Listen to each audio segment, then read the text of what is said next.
ਅਕਾਲੀ ਦਲ ਦੀ ਅੰਦਰੂਨੀ ਜੰਗ ਹੁਣ ਆਈ ਬਾਹਰ। ਦੋ ਵੱਡੇ ਸੀਨੀਅਰ ਨੇਤਾ ਆਦੇਸ਼ ਪ੍ਰਤਾਪ ਕੈਰੋਂ ਅਤੇ ਵਿਰਸਾ ਸਿੰਘ ਵਲਟੋਹਾ ਇੱਕ ਸੀਟ ਨੂੰ ਲੈ ਕੇ ਹੋਏ ਆਮਣੇ ਸਾਹਮਣੇ। ਬੀਜੇਪੀ ਲੀਡਰ ਹਰਜੀਤ ਸਿੰਘ ਗਰੇਵਾਲ ਨੇ ਬੀਬੀ ਜਗੀਰ ਕੌਰ ਨੂੰ ਦਿੱਤੀ ਦਸਵੰਧ ਦਾ ਪੈਸਾ ਗੁਰਦੁਆਰਾ ਸਾਹਿਬ ਤੇ ਲਗਾਉਣ ਦੀ ਸਲਾਹ। ਬੀਬੀ ਜਗੀਰ ਕੌਰ ਦਾ ਜਵਾਬ, ਸਾਨੂੰ ਸਾਡੀ ਮਰਿਆਦਾ ਦਾ ਹੈ ਪਤਾ। ਸੁਖਪਾਲ ਸਿੰਘ ਖਹਿਰਾ ਦਾ ਬਿਆਨ, ਕੇਂਦਰ ਸਰਕਾਰ ਪੰਜਾਬ ਦੀ ਆਵਾਜ਼ ਦਬਾਉਣਾ ਚਾਹੁੰਦੀ ਹੈ ਪਰ ਉਹ ਇਸ ਤਰ੍ਹਾਂ ਡਰਨ ਵਾਲੇ ਨਹੀਂ। ਅਤੇ ਸੁਖਪਾਲ ਖਹਿਰਾ ਦੇ ਹੱਕ ਚ ਆਏ ਰਵਨੀਤ ਬਿੱਟੂ, ਕਿਹਾ ਪੋਲੀਟੀਕਲ ਪਾਰਟੀ ਤੋਂ ਉੱਤੇ ਉੱਠ ਕੇ ਉਹ ਖੜੇ ਨੇ ਖਹਿਰਾ ਦੇ ਨਾਲ। ਸਤਿ ਸ਼੍ਰੀ ਅਕਾਲ, ਦੈਨਿਕ ਸਵੇਰਾ ਦੇਖ ਰਹੇ ਦੇਸ਼ ਵਿਦੇਸ਼ ਦੇ ਦਰਸ਼ਕਾਂ ਦਾ ਸਵਾਗਤ। ਖਬਰਾਂ ਦੇ ਇਸ ਬੁਲੇਟਿਨ ਨਾਲ ਮੈਂ ਰਚਨਾ। ਬੁਲੇਟਿਨ ਦੀ ਸ਼ੁਰੂਆਤ ਇਸ ਖਬਰ ਦੇ ਨਾਲ। ਅਕਾਲੀ ਦਲ ਦੀ ਅੰਦਰੂਨੀ ਜੰਗ ਹੁਣ ਬਾਹਰ ਦਿਖਣੀ ਸ਼ੁਰੂ ਹੋ ਗਈ ਹੈ। ਅਕਾਲੀ ਦਲ ਦੇ ਦੋ ਵੱਡੇ ਸੀਨੀਅਰ ਨੇਤਾ ਆਦੇਸ਼ ਪ੍ਰਤਾਪ ਕੈਰੋਂ ਅਤੇ ਵਿਰਸਾ ਸਿੰਘ ਵਲਟੋਹਾ ਇੱਕ ਸੀਟ ਨੂੰ ਲੈ ਕੇ ਹੁਣ ਆਮੋ ਸਾਹਮਣੇ ਹੋ ਗਏ ਨੇ।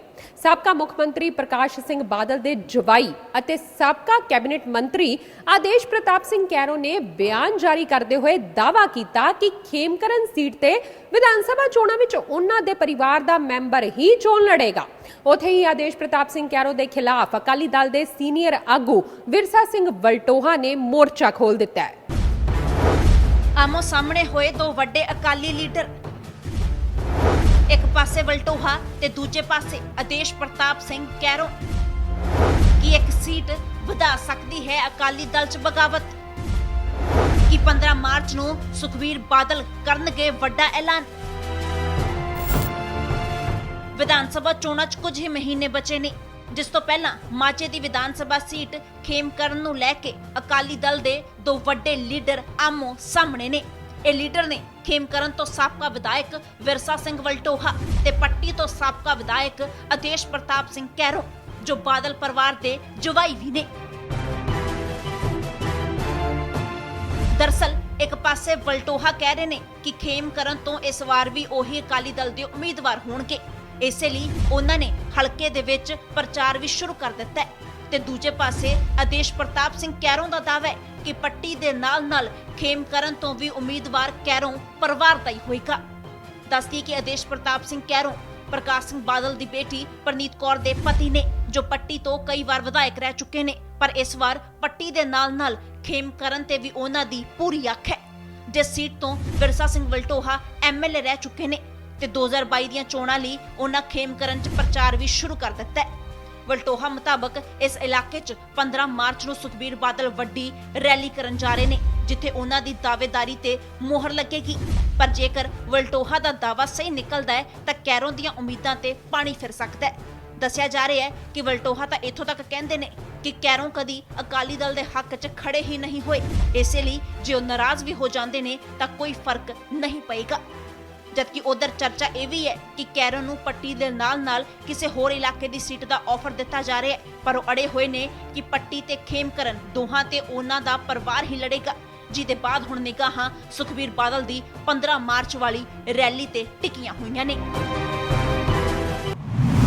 ਐਸਜੀਪੀਸੀ ਪ੍ਰਧਾਨ ਬੀਬੀ ਜਗੀਰ ਕੌਰ ਵੱਲੋਂ ਧਰਨੇ ਤੇ ਬੈਠੇ ਕਿਸਾਨਾਂ ਲਈ ਸਹੂਲਤਾਂ ਦੇਣ ਦਾ ਐਲਾਨ ਕਰਨ ਤੇ ਬੀਜੇਪੀ ਲੀਡਰ ਹਰਜੀਤ ਸਿੰਘ ਗਰੇਵਾਲ ਨੇ ਬੀਬੀ ਜਗੀਰ ਕੌਰ ਨੂੰ ਅਪੀਲ ਕੀਤੀ। ਗਰੇਵਾਲ ਨੇ ਕਿਹਾ ਕਿ ਕਮੇਟੀ ਨੂੰ ਦਸਵੰਧ ਦੇ ਪੈਸੇ ਕਿਸਾਨਾਂ ਤੇ ਨਹੀਂ ਗੁਰਦੁਆਰਿਆਂ ਤੇ ਲਗਾਉਣੇ ਚਾਹੀਦੇ ਨੇ। ਜਿਸ ਉੱਪਰ ਬੀਬੀ ਜਗੀਰ ਕੌਰ ਨੇ ਕਿਹਾ ਕਿ ਉਹਨਾਂ ਨੂੰ ਐਕਟ ਅਤੇ ਆਪਣੇ ਫਰਜ਼ ਬਾਰੇ ਸਭ ਪਤਾ ਹੈ। ਸ਼੍ਰੋਮਣੀ ਗੁਰਦੁਆਰਾ ਪ੍ਰਬੰਧਕ ਕਮੇਟੀ ਦੀ ਪ੍ਰਧਾਨ ਬੀਬੀ ਜਗੀਰ ਕੌਰ ਵੱਲੋਂ ਧਰਨੇ ਤੇ ਬੈਠੇ ਕਿਸਾਨਾਂ ਲਈ ਸਹੂਲਤਾਂ ਦੇਣ ਦਾ ਐਲਾਨ ਕਰਨ ਤੇ ਬੀਜੇਪੀ ਲੀਡਰ ਹਰਜੀਤ ਗਰੇਵਾਲ ਨੇ ਬੀਬੀ ਜਗੀਰ ਕੌਰ ਨੂੰ ਸਿਰਫ ਗੁਰਦੁਆਰਿਆਂ ਦਾ ਪ੍ਰਬੰਧ ਸੰਭਾਲਣ ਦੀ ਅਪੀਲ ਕੀਤੀ ਹੈ। ਹਰਜੀਤ ਗਰੇਵਾਲ ਨੇ ਚਿੱਠੀ ਲਿਖ ਕੇ ਕਿਹਾ ਕਿ ਸੰਗਤ ਦੇ ਦਸਵੰਧ ਦਾ ਪੈਸਾ ਕਿਸਾਨਾਂ ਉੱਪਰ ਨਾ ਲਗਾਇਆ ਜਾਵੇ, ਜਿਸ ਉੱਪਰ ਬੀਬੀ ਜਗੀਰ ਕੌਰ ਨੇ ਆਪਣੀ ਪ੍ਰਤੀਕਿਰਿਆ ਦਿੱਤੀ। ਉਹਨਾਂ ਕਿਹਾ ਹੈ ਕਿ ਸ਼੍ਰੋਮਣੀ ਗੁਰਦੁਆਰਾ ਪ੍ਰਬੰਧਕ ਕਮੇਟੀ ਨੂੰ ਸਾਰੇ ਐਕਟ ਅਤੇ ਆਪਣੇ ਫਰਜ਼ ਦਾ ਪਤਾ ਹੈ, ਜਿਸ ਲਈ ਉਹਨਾਂ ਨੂੰ ਸਲਾਹ ਨਾ ਦਿੱਤੀ ਜਾਵੇ। ਇਸ ਤਰ੍ਹਾਂ ਜਿਹੜਾ ਸੰਗਤ ਜਿਹੜਾ ਦਸਵੰਧ ਭੇਟ ਕਰਦੀ ਹੈ, ਸ਼ਰਧਾ ਦੇ ਸਤਿਕਾਰ ਭੇਟ ਕਰਦੀ ਹੈ ਗੁਰਦੁਆਰਾ ਸਾਹਿਬਾਨ ਦੇ ਅੰਦਰ, ਉਹ ਗੁਰਦੁਆਰਿਆਂ ਦੀ ਸਾਂਭ ਸੰਭਾਲ, ਸਿੱਖ ਧਰਮ ਦੇ ਪ੍ਰਚਾਰ ਤੇ ਪ੍ਰਸਾਰ, ਉਹਦੇ ਲਈ ਔਰ ਲੋਕਾਂ ਦਾ ਜੁੜਾਅ ਹੋਵੇ ਔਰ ਸਿੱਖਾਂ ਦੀ ਦਿੱਖ ਦੁਨੀਆ 'ਚ ਠੀਕ ਬਣੇ, ਉਸ ਦੇ ਲਈ ਖਰਚ ਹੋਵੇ, ਉਸ ਦੇ ਲਈ ਇਹ ਉੱਥੇ ਸ਼ਰਧਾ ਤੇ ਸਤਿਕਾਰ ਭੇਟ ਕਰਦੇ ਆ। ਬੀਬੀ ਜਗੀਰ ਕੌਰ ਜੀ ਨੂੰ ਮੇਰੀ ਪ੍ਰਾਰਥਨਾ ਹੈਗੀ ਆ, ਉਹ ਇਸ ਵੇਲੇ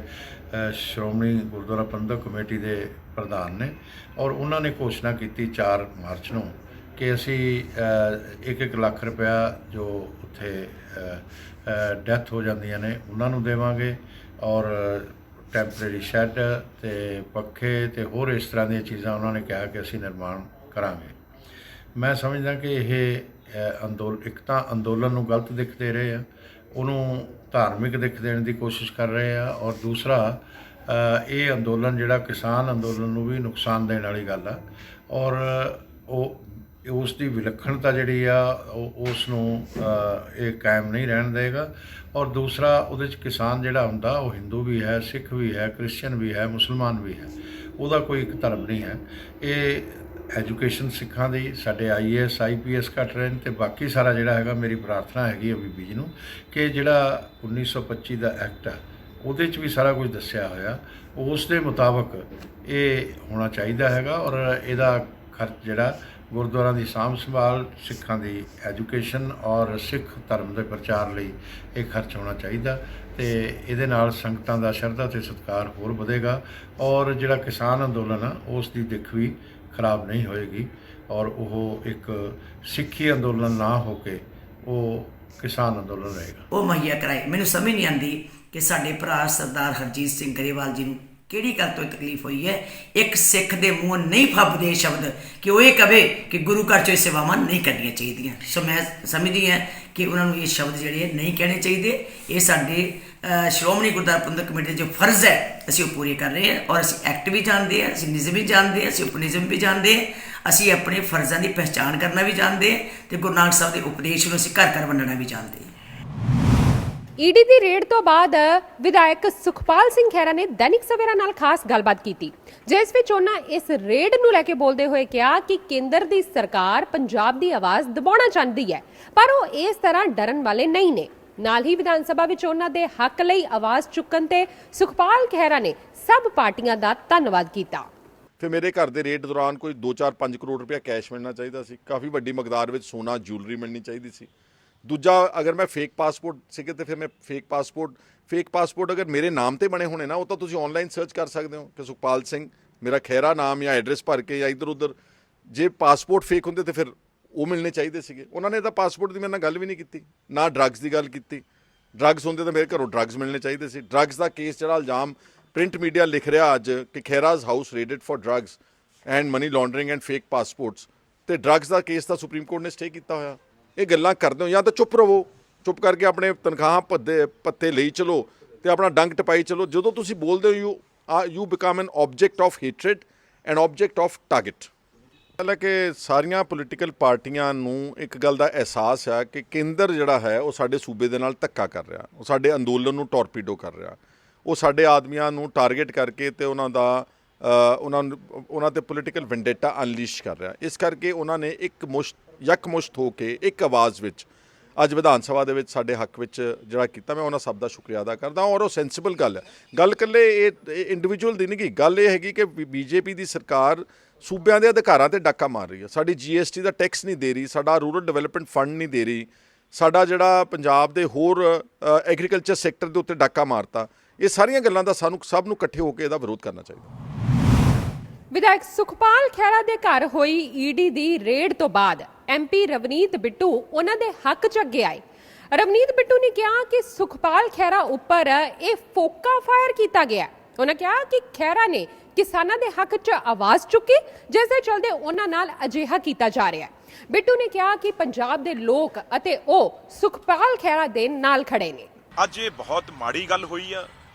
ਪਰਸਨਲ ਅਟੈਕ ਆ ਜਿਹੜਾ ਉਹ ਕਿਸੇ ਤੇ ਨਹੀਂ ਕਰਨਾ ਚਾਹੀਦਾ। ਜੇ ਉਹਨਾਂ ਨੇ ਸਭ ਤੋਂ ਪਹਿਲਾਂ ਤਾਂ ਕਿਸਾਨੀ ਸੰਘਰਸ਼ 'ਚੋਂ ਲੱਗੇ ਹੀ ਲੱਗੇ ਆ, ਪਰ ਨਵਰੀਤ ਵਾਲਾ ਜਿੱਦਣ ਦਾ ਉਹਨਾਂ ਨੇ ਕੇਸ ਚੱਕਿਆ, ਉਸ ਨੌਜਵਾਨ ਦਾ ਜਿਹੜਾ ਪੂਰੇ ਡੈਥ ਹੋਈ ਆ, ਉਹਦੇ ਦਾਦਾ ਜੀ ਨੂੰ ਉਹਨਾਂ ਨੇ ਜਿੱਦਣ ਦਾ, ਮੈਂ ਸਮਝਦਾ ਉਹਨਾਂ ਨੇ ਇਹ ਗੱਲ ਕਹੀ ਆ ਵੀ ਜੇ ਸਭ ਤੋਂ ਵੱਧ ਮੈਨੂੰ ਕਿਸੇ ਨੇ ਹੌਸਲਾ ਮੇਰੇ ਨਾਲ ਆ ਕੇ ਖੜਾ ਤਾਂ ਉਹ ਸੁਖਪਾਲ ਸਿੰਘ ਖਹਿਰੇ ਹੋਣੀ ਖੜੇ ਹੋਏ ਆ। ਤੇ ਉਹਨਾਂ ਦੇ ਕਰਕੇ ਪਤਾ ਨਹੀਂ ਕੀ ਜਿੱਦ ਕੀ ਗੁੱਸਾ ਹੈ ਜਿਹੜਾ ਈਡੀ ਜਾਂ ਹੋਰ ਮਹਿਕਮੇ ਲਾ ਕੇ, ਅਸੀਂ ਉਹ ਪਰਿਵਾਰ ਨੂੰ ਬੜਾ ਚੰਗੀ ਤਰ੍ਹਾਂ ਜਾਣਦੇ ਆ। ਉਹ ਬੜਾ ਇੱਕ ਵੱਡਾ ਪਰਿਵਾਰ, ਉਹਨਾਂ ਦੇ ਪਿਤਾ ਜੀ ਹਮੇਸ਼ਾ ਪੰਜਾਬ ਦੇ ਵਿੱਚ ਉਹ ਮੰਤਰੀ ਰਹੇ, ਬੜੇ ਬੜੇ ਅਹੁਦਿਆਂ ਤੇ ਰਹੇ। ਸੁਖਪਾਲ ਖਹਿਰਾ ਲਗਾਤਾਰ 3 ਤੋਂ 4 ਵਾਰ MLA ਰਹਿ ਚੁੱਕੇ ਨੇ, ਇਲੈਕਸ਼ਨਾਂ ਲੜ ਚੁੱਕੇ ਨੇ, ਤੇ ਇਸ ਕਰਕੇ ਆਮ ਆਦਮੀ ਪਾਰਟੀ ਦੇ CLP ਲੀਡਰ ਆਪੋਜੀਸ਼ਨ ਰਹਿ ਚੁੱਕੇ ਆ। ਮੈਂ ਤੁਸੀਂ ਦੇਖੋ ਤਾਂ ਸਹੀ ਨਾ, ਤੇ ਉਹ ਬੜੇ ਰਸੂਖਦਾਰ, ਬੜੇ ਚੰਗੇ ਤੇ ਵੱਡੇ ਕਿਸਾਨ ਨੇ ਜਿਨ੍ਹਾਂ ਕੋਲ ਕੋਈ ਕਮੀ ਨਹੀਂ ਕਿਸੇ ਚੀਜ਼ ਦੀ। ਉਹਨਾਂ ਦਾ ਬੇਟਾ ਆ ਵਕੀਲ ਆ, ਲਾਇਰ ਆ, ਤੇ ਇਸ ਕਰਕੇ ਤੇ ਉਹਨਾਂ ਨੇ ਇਹ ਗੱਲ ਕਹੀ ਵੀ ਕੋਈ ਨਹੀਂ। ਉਹ ਕਹਿੰਦੇ ਜੀ ਆਇਆਂ ਨੂੰ, ਜਿੰਨੀ ਮਰਜ਼ੀ ਆ ਘਰ ਖੁੱਲਾ ਪਿਆ, ਜੋ ਮਰਜ਼ੀ ਛਾਨਬੀਨ ਕਰੋ, ਕੁਛ ਕਰੋ। ਜੇ ਤੁਸੀਂ ਕੁਛ ਬੰਦਿਆਂ ਨੂੰ, ਜੇ ਫੰਡਿੰਗ ਕਿਸੇ ਨੂੰ ਜਿਨ੍ਹਾਂ ਦੀ ਡੈਥ ਹੋਈ ਆ, ਜਿਹੜੇ ਸ਼ਹੀਦ ਹੋ ਗਏ, ਜੇ ਉਹਨਾਂ ਨੂੰ ਅਸੀਂ ਪੈਸਾ ਦਿੱਤਾ ਹੈ ਤੇ ਉਹ ਸਾਰੇ ਪੰਜਾਬ ਦੇ ਕਿਸਾਨਾਂ ਨੇ ਦਿੱਤਾ ਹੈ ਤੇ ਉਹਨਾਂ ਨੇ ਵੀ ਦਿੱਤਾ, ਉਹ ਕਿਹੜੀ ਨਵੀਂ ਗੱਲ ਕਰਤੀ। ਪਰ ਇਹ ਗੱਲਾਂ ਜਿਹੜੀਆਂ ਪੋਲੀਟੀਕਲ, ਇਸ ਗੱਲ ਦਾ ਮੈਂ ਇੱਕ ਗੱਲ ਹੋਰ ਦੱਸਦਾ, ਉਹਨਾਂ ਨੂੰ ਪੰਜਾਬ ਦੇ ਲੋਕ ਉਹਨਾਂ ਨਾਲ ਖੜੇ ਆ, ਪੋਲੀਟੀਕਲ ਪਾਰਟੀ ਤੋਂ ਉੱਤੇ ਉੱਠ ਕੇ ਉਹਨਾਂ ਨਾਲ ਖੜੇ ਆ, ਤੇ ਇਸ ਗੱਲ ਦਾ ਕੋਈ ਵੀ, ਪਹਿਲਾਂ ਉਹਨਾਂ ਤੇ ਬਥੇਰੇ ਇਹੋ ਜਿਹੀਆਂ ਗੱਲਾਂ ਹੋਈਆਂ ਏ, ਬਾਦਲ ਸਾਹਿਬ ਨੇ ਬਥੇਰੇ ਪਰਚੇ ਕੀਤੇ ਸੀ, ਇਸ ਗੱਲ ਦਾ ਕੋਈ ਫਰਕ ਨਹੀਂ ਪੈਂਦਾ। ਪੋਲੀਟੀਕਲ ਬੰਦਾ ਇਸ ਚੀਜ਼ਾਂ ਲਈ ਤਿਆਰ ਰਹਿੰਦਾ ਹਮੇਸ਼ਾ। ਦਿੱਲੀ ਦੇ ਵੱਖ-ਵੱਖ ਬਾਰਡਰਾਂ ਤੇ ਬੈਠੇ ਕਿਸਾਨਾਂ ਨੂੰ 3 ਮਹੀਨੇ ਤੋਂ ਵਧੇਰੇ ਦਾ ਸਮਾਂ ਬੀਤ ਗਿਆ ਹੈ, ਪਰ ਉਹਨਾਂ ਵੱਲੋਂ ਸੰਘਰਸ਼ ਜਾਰੀ ਹੈ। ਕਿਸਾਨੀ ਸੰਘਰਸ਼ ਬਾਰੇ ਬੋਲਦੇ ਹੋਏ ਕਾਂਗਰਸ ਦੇ ਸਾਬਕਾ ਪ੍ਰਧਾਨ ਰਾਹੁਲ ਗਾਂਧੀ ਨੇ ਟਵੀਟ ਕੀਤਾ ਕਿ 3 ਕੇਂਦਰੀ ਕਾਨੂੰਨਾਂ ਦਾ ਵਿਰੋਧ ਕਰ ਰਹੇ ਕਿਸਾਨਾਂ ਨੂੰ ਹਟਾਉਣਾ ਅਸੰਭਵ ਹੈ ਅਤੇ ਸਰਕਾਰ ਨੂੰ ਇਹਨਾਂ ਕਾਨੂੰਨਾਂ ਨੂੰ ਵਾਪਸ ਲੈਣਾ ਪਵੇਗਾ। ਦਿੱਲੀ ਵਿੱਚ ਬੈਠੇ ਕਿਸਾਨਾਂ ਦੇ ਮੁੱਦੇ ਨੂੰ ਲੈ ਕੇ ਕਾਂਗਰਸ ਦੇ ਸਾਬਕਾ ਪ੍ਰਧਾਨ ਰਾਹੁਲ ਗਾਂਧੀ ਨੇ ਟਵੀਟ ਕੀਤਾ ਹੈ। ਆਪਣੇ ਟਵੀਟ ਵਿੱਚ ਬੋਲਦੇ ਹੋਏ ਰਾਹੁਲ ਗਾਂਧੀ ਨੇ ਕਿਹਾ ਕਿ 3 ਕੇਂਦਰੀ ਖੇਤੀ ਕਾਨੂੰਨਾਂ ਦਾ ਵਿਰੋਧ ਕਰ ਰਹੇ ਕਿਸਾਨਾਂ ਨੂੰ ਹਟਾਉਣਾ ਅਸੰਭਵ ਹੈ ਅਤੇ ਸਰਕਾਰ ਨੂੰ ਇਹਨਾਂ ਕਾਨੂੰਨਾਂ ਨੂੰ ਵਾਪਸ ਲੈਣਾ ਪਵੇਗਾ। ਇਸ ਦੇ ਨਾਲ ਹੀ ਉਹਨਾਂ ਕਿਹਾ ਕਿ ਅੰਨਦਾਤਾ ਦਾ ਮੀਂਹ ਨਾਲ ਪੁਰਾਣਾ ਰਿਸ਼ਤਾ ਹੈ, ਉਹ ਨਾ ਡਰਦੇ ਨੇ ਨਾ ਮੌਸਮ ਖਰਾਬ ਹੋਣ ਦਾ ਬਹਾਨਾ ਲਗਾਉਂਦੇ ਨੇ। ਇਸ ਲਈ ਜ਼ਾਲਮ ਸਰਕਾਰ ਨੂੰ ਦੁਬਾਰਾ ਦੱਸਣਾ ਹੈ ਕਿ ਕਿਸਾਨਾਂ ਨੂੰ ਉਠਾਉਣਾ ਅਸੰਭਵ ਹੈ। ਕਿਸਾਨ ਤਿੰਨੋਂ ਕਾਨੂੰਨ ਵਾਪਸ ਕਰਾ ਕੇ ਆਪਣੇ ਘਰਾਂ ਨੂੰ ਪਰਤਣਗੇ। ਜ਼ਿਕਰਯੋਗ ਹੈ ਕਿ ਪਿਛਲੇ ਕੁਝ ਮਹੀਨਿਆਂ ਤੋਂ ਕਈ ਕਿਸਾਨ ਜਥੇਬੰਦੀਆਂ ਦਿੱਲੀ ਦੀਆਂ ਵੱਖ-ਵੱਖ ਸਰਹੱਦਾਂ ਤੇ ਪ੍ਰਦਰਸ਼ਨ ਕਰ ਰਹੀਆਂ ਨੇ। ਉਹਨਾਂ ਦੀ ਮੰਗ ਹੈ ਕਿ 3 ਨਵੇਂ ਖੇਤੀ ਕਾਨੂੰਨਾਂ ਨੂੰ ਵਾਪਸ ਲਿਆ ਜਾਵੇ ਅਤੇ ਘੱਟੋ-ਘੱਟ ਸਮਰਥਨ ਮੁੱਲ ਦੀ ਗਾਰੰਟੀ ਵਾਲਾ ਇੱਕ ਕਾਨੂੰਨ ਬਣਾਇਆ ਜਾਵੇ। ਦੂਜੇ ਪਾਸੇ ਸਰਕਾਰ ਨੇ ਤਿੰਨੋਂ ਕਾਨੂੰਨਾਂ ਨੂੰ ਖੇਤੀਬਾੜੀ ਸੁਧਾਰਾਂ ਵੱਲ ਵੱਡਾ ਕਦਮ ਕਰਾਰ ਦਿੰਦਿਆਂ ਕਿਹਾ ਕਿ ਇਸ ਨਾਲ ਕਿਸਾਨਾਂ ਨੂੰ ਲਾਭ ਹੋਵੇਗਾ ਅਤੇ ਉਹਨਾਂ ਕੋਲ ਆਪਣੀ ਉਪਜ ਵੇਚਣ ਦੇ ਬਹੁਤ ਸਾਰੇ ਵਿਕਲਪ ਹੋਣਗੇ। ਸ਼੍ਰੀ ਗੁਰੂ ਗ੍ਰੰਥ ਸਾਹਿਬ ਜੀ ਦੀ ਬੇਅਦਬੀ ਮਾਮਲੇ ਨੂੰ ਪਿਛਲੇ ਦਿਨਾਂ ਦੌਰਾਨ ਲੋਕ ਇਨਸਾਫ ਪਾਰਟੀ ਨੇ ਵਿਧਾਨ ਸਭਾ ਵਿੱਚ ਚੁੱਕਿਆ ਸੀ ਤੇ ਅੱਜ ਇੱਕ ਵਾਰ ਫਿਰ ਵਿਧਾਨ ਸਭਾ ਦੇ ਬਾਹਰ ਬਲਵਿੰਦਰ ਸਿੰਘ ਬੈਂਸ ਨੇ ਕੈਪਟਨ ਅਮਰਿੰਦਰ ਸਿੰਘ ਨੂੰ ਉਹਨਾਂ ਦੇ ਕੀਤੇ ਵਾਅਦੇ ਯਾਦ ਕਰਵਾਏ। ਬੈਂਸ ਨੇ ਬਰਗਾੜੀ ਮਾਮਲੇ ਦੇ ਅਸਲ ਦੋਸ਼ੀਆਂ ਨੂੰ ਫੜਨ ਦੀ ਮੰਗ ਕੀਤੀ ਅਤੇ ਸ਼੍ਰੀ ਗੁਟਕਾ ਸਾਹਿਬ ਦੀ ਸਹੁੰ ਖਾ ਕੇ ਸੱਤਾ ਵਿੱਚ ਆਈ ਕਾਂਗਰਸ ਪਾਰਟੀ ਨੂੰ ਆਪਣੇ ਵਾਅਦੇ ਪੂਰੇ ਕਰਨ ਲਈ ਕਿਹਾ। ਉਹਨਾਂ ਨੂੰ ਯਾਦ ਕਰਾਇਆ ਸੀ ਕੈਪਟਨ ਸਾਹਿਬ ਨੂੰ ਵੀ ਕੈਪਟਨ ਸਾਹਿਬ ਤੁਸੀਂ ਪਵਿੱਤਰ ਗੁਟਕੇ ਤੇ ਹੱਥ ਰੱਖ ਕੇ ਸਹੁੰ ਖਾਦੀ ਸੀ ਕਿ ਸ੍ਰੀ ਗੁਰੂ ਗ੍ਰੰਥ ਸਾਹਿਬ ਦਾ ਅਪਮਾਨ ਕਰਨ ਵਾਲੇ 3 ਮਹੀਨਿਆਂ ਚ ਸਲਾਖਾਂ ਦੇ ਪਿੱਛੇ ਹੋਣਗੇ। 3 ਮਹੀਨੇ ਛੱਡੋ, ਹੁਣ ਤਾਂ ਦਿਨ ਗਿਣਤੀ ਦੇ ਬਾਕੀ ਰਹਿ ਗਏ। 5 ਸਾਲ ਸਮਝੋ ਵੀ 4 ਤਾਂ 4.25 ਤਾਂ ਲੰਘ ਗਏ, ਹਾਥੀ ਲੰਘ ਗਿਆ, ਪੂਛ ਰਹਿ ਗਈ। ਤੇ ਕੈਪਟਨ ਸਾਹਿਬ ਇਹ ਕਦੋਂ, ਤੁਸੀਂ ਹਰ ਵਾਰੀ ਕਹਿੰਦੇ ਨੇ ਇਨਕੁਆਰੀ ਚੱਲਦੀ ਹੈ, ਤੁਸੀਂ ਇਹ ਦੱਸ ਦਿਓ ਕਿ ਇਹ ਇਨਕੁਆਰੀ ਤਾਂ ਜ਼ਿੰਦਗੀ ਚੱਲਦੀ ਰਹੂਗੀ। ਕੁੱਲ ਦੁਨੀਆ 'ਚ ਬੈਠਾ ਸਿੱਖ ਤੁਹਾਡੇ ਤੇ ਇੱਕ ਆਸ ਰੱਖਦਾ ਸੀ ਕਿਉਂਕਿ ਤੁਸੀਂ ਸਿੱਖ ਹੋ ਤੇ ਇਹ ਸਮਝਦੇ ਸੀ ਕਿ ਕੈਪਟਨ ਅਮਰਿੰਦਰ ਸਿੰਘ ਝੂਠ ਨਹੀਂ ਬੋਲਣਗੇ। ਪਰ ਦੁੱਖ ਤੇ ਅਫਸੋਸ ਹੋਇਆ ਕਿ ਜਦੋਂ ਤੁਸੀਂ ਪਵਿੱਤਰ ਗੁਟਕੇ ਦੀ ਗਰਿਮਾ ਉਹਦਾ ਮਿਆਰ ਨੀਵਾਂ ਕਰਤਾ ਝੂਠੀ ਸਹੁੰ ਖਾ ਕੇ।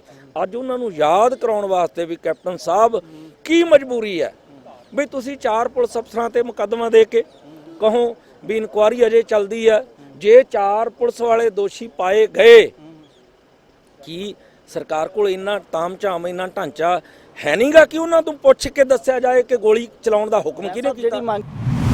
ਤੇ ਇਹ ਸਨ ਹੁਣ ਤੱਕ ਦੀਆਂ ਖਬਰਾਂ। ਮੈਨੂੰ ਰਚਨਾ ਨੂੰ ਦਿਓ ਇਜਾਜ਼ਤ। ਹੋਰ ਵਧੇਰੇ ਜਾਣਕਾਰੀ ਲਈ ਵੇਖਦੇ ਰਹੋ ਦੈਨਿਕ ਸਵੇਰਾ ਟੀਵੀ। ਦੇਸ਼ ਦੁਨੀਆ ਦੀ ਹਰ ਵੱਡੀ ਖਬਰ ਦੇ ਲਈ ਹੁਣੇ ਡਾਊਨਲੋਡ ਕਰੋ number 1 news app Dainik Savera Times.